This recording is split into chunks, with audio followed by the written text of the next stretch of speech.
Welcome to Daily Doctrine, a series dedicated to equipping Christians to more fully know and enjoy God.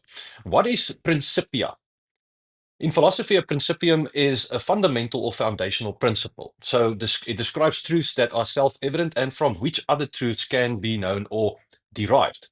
We distinguish between two kinds of principia. First, there are the principles of being, Principia essendi, and these principles form the ground or basis by which something is.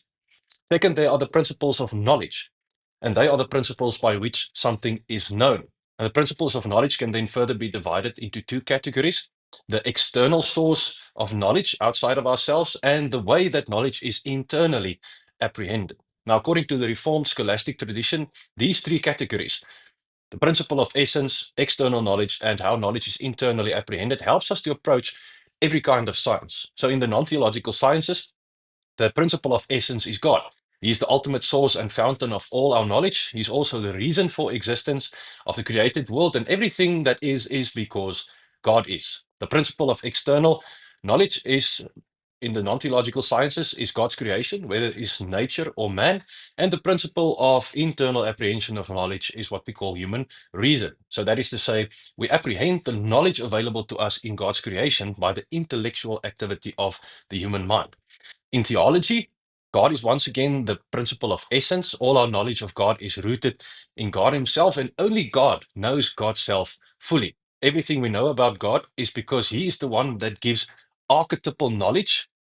He has chosen to make Himself known in an archetypal fashion. You'll remember that talk we had. Now, for the task of theology, special revelation is our principle of external knowledge. Our authoritative textbook is not the world or our thoughts or our experiences, but it is the Bible. And whatever we know by general revelation, natural theology, must be clarified, confirmed, or critiqued by the clearer knowledge we gain through special revelation. Now, finally, when it comes to theology, faith is our principle of apprehending the knowledge of God internally. By faith, we accept God's revelation as true. We embrace it as having authority in every area on which it speaks, and we respond to it by obedience and worship. So we receive God's word about Himself, not by empirical observation or speculative reason, or by personal experience, or even the religious consciousness.